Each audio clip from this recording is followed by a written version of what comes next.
anxious to make an impression in a lineup featuring 8 races. Apart from the 8 titles at stake, there's also a Champion of Champions award, which goes to the outstanding single rider. We're going to bring you the best of the racing this afternoon, and they're live on the starting grid. The 250 bikes set for their 10-lap encounter. Describing it all is Murray Walker. Absolutely perfect weather conditions here at Silverstone for this 10-lap 250cc race, where the bikes do up to 150 miles an hour. And this championship is going to be between 2 men. In the foreground, Darren Dixon, who comes from Folkestone and is riding the only Honda machine in the race. And alongside him, his chief rival, Carl Fogarty, 20 years old, who's the son of ex-TT rider George Fogarty, and he's on a 250 Yamaha. Now, the rest of the grid includes Ian Muir, who is in 3rd position, as you can see, and their race numbers are also their championship position numbers.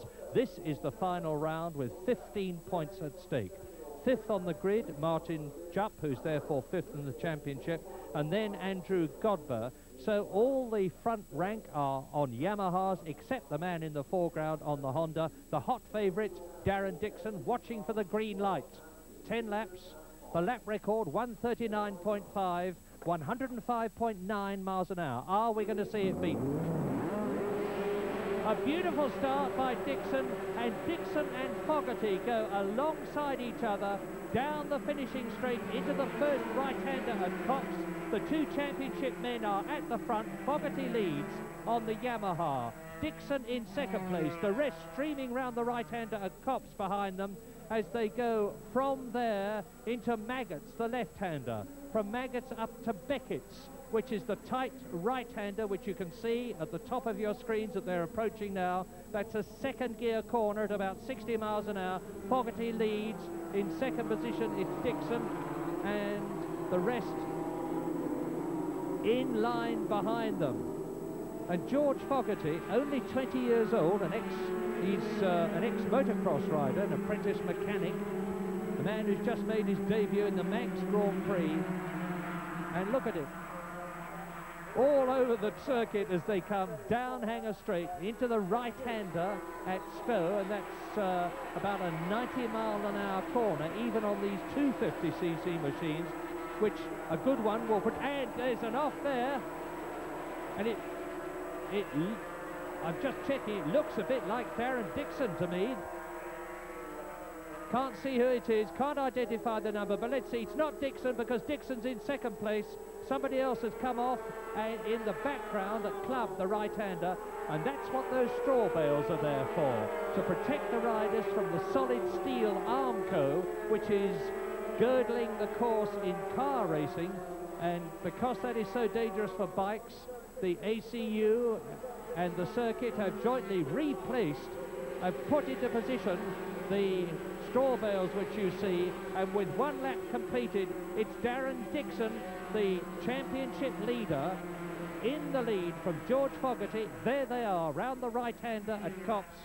And let's look again at what happened as they came out of Stowe Corner. Well, whoever it is lost the bike there, rolled into the straw bales. His bike and the rider displaced a lot of straw bales. I'm waiting to see if there's any movement there from the rider, but meantime, Fogarty, number 2, on the 2nd lap out of 10, is what?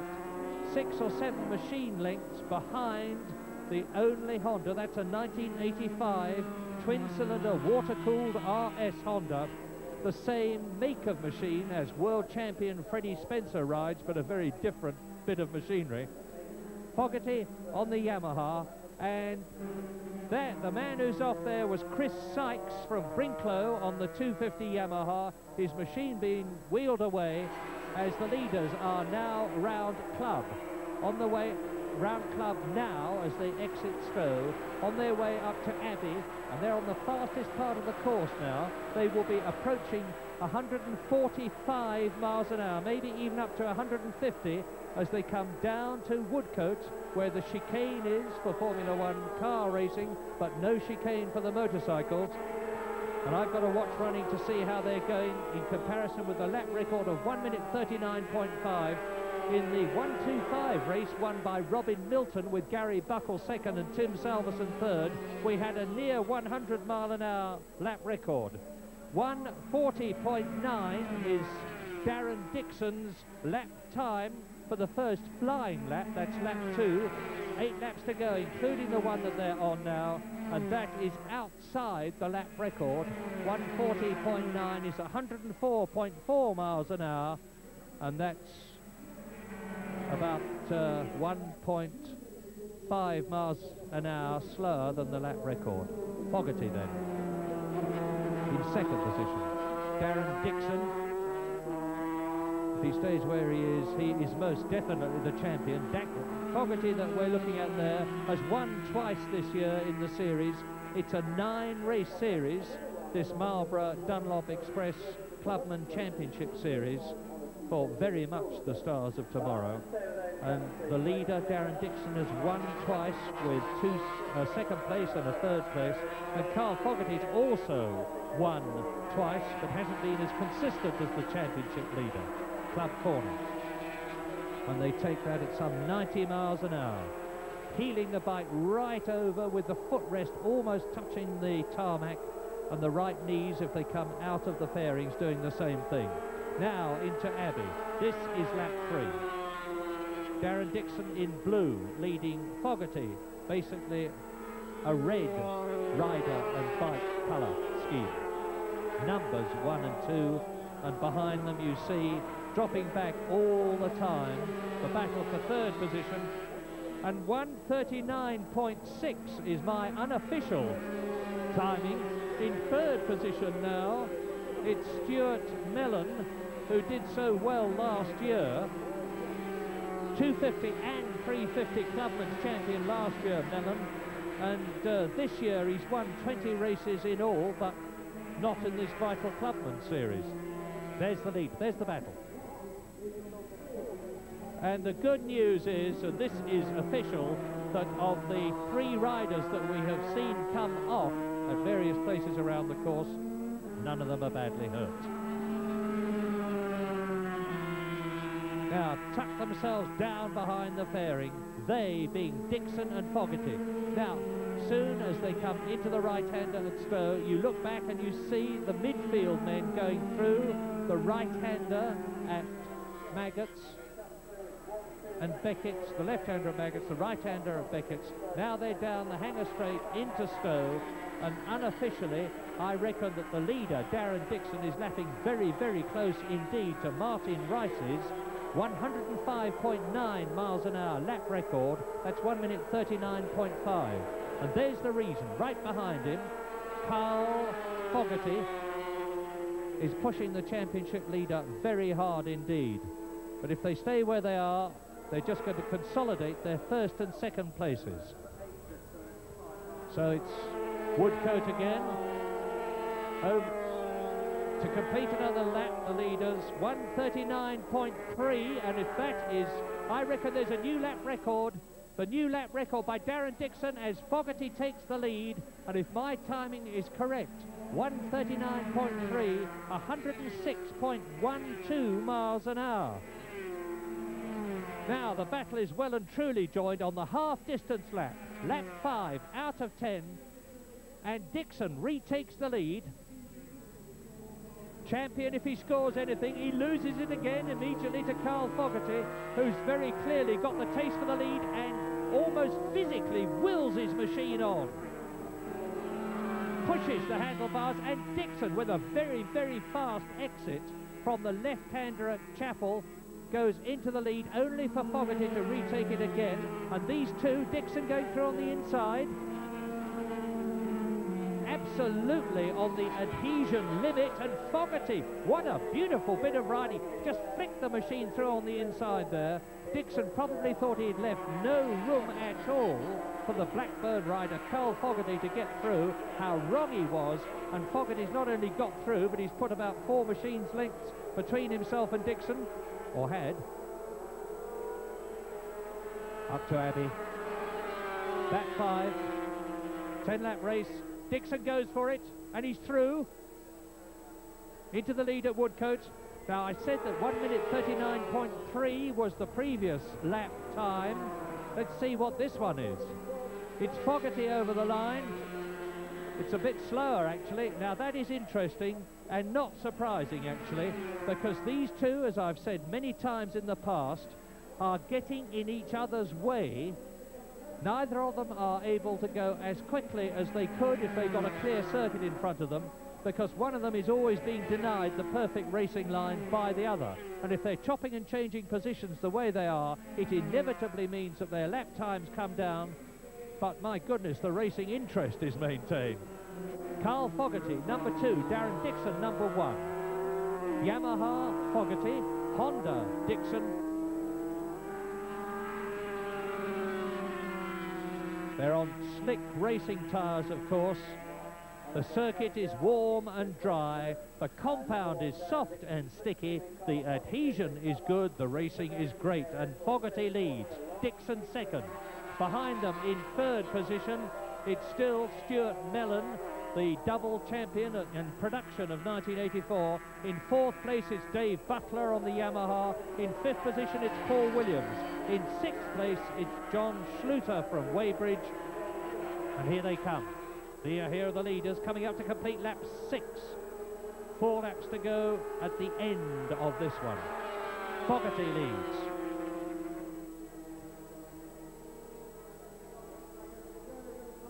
Now, watch his right knee come out of the fairing as he goes into Woodcote.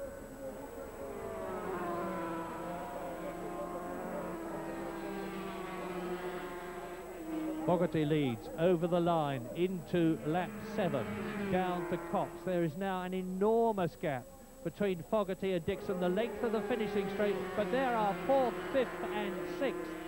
In 3rd, 4th and 5th. In 3rd position, it's Stuart Mellon. There he goes into Cox. Right behind him is Dave Butler. Dave Butler's the man in the middle. In 5th position, it's Paul Williams from Barclay. 3 Yamahas. So a terrific scrap for first. There it is.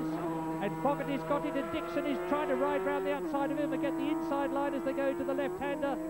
But Fogarty denies it. He slams the door in his face on lap 7. Takes the racing line, which he's entitled to take. And Dixon has to drop back. Now Dixon will try and go through on the inside. This is where Fogarty took Dixon on the previous lap. But Fogarty's there on the inside. You can't get closer to the white line than he was there. Right on the, almost riding on the side walls of their tyres. And look at this for 3rd. 26 is 23-year-old Stuart Mellon from Chatham. 20 wins already this year. Broke his wrist last year. He's made a not quite perfect recovery. Right behind him, Dave Butler. Right behind him is Paul Williams. Here are the leaders. End of lap 7. Still Fogarty.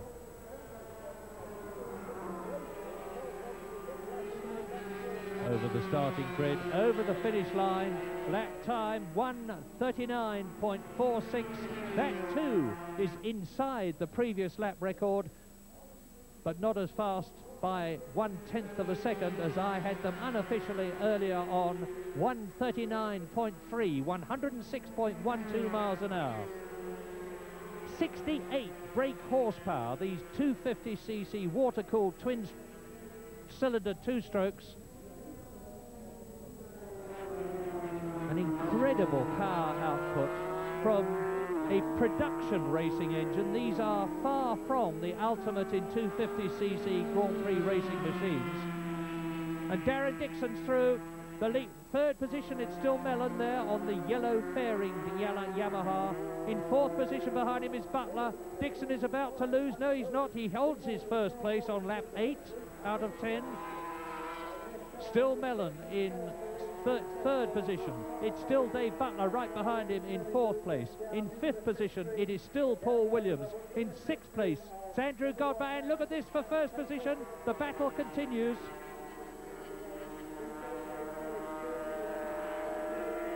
Fogarty on the left, Dixon on the right. Both looking for the line, and Dixon's got it. Dixon was on the left for the left-hander alongside each other, and that gave Dixon the advantage, which he should be able to hold unless Fogarty is going for the last of the late breakers, and he does so.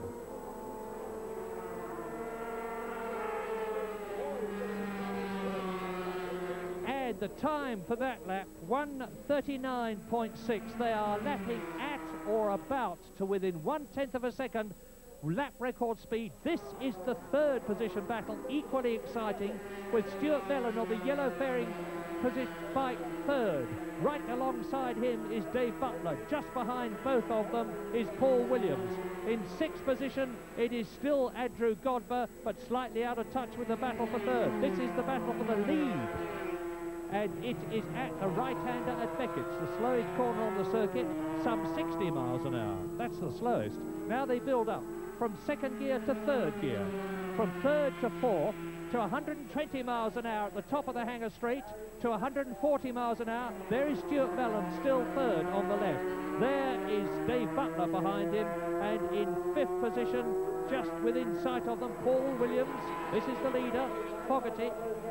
He's on his ninth lap. Dixon ahead now. Dixon ahead. And it should be an absolutely searing 10th and last lap, which they will be starting soon. Fogarty can't win the championship unless Dixon either comes off, and I've seen Manfred Hervé, the German who was leading the World Championship, come off at just that point last year, or unless Dixon has trouble and fails to finish. But he can win the race, and he's going for it as they start the last lap at Woodcote. They're into lap 10.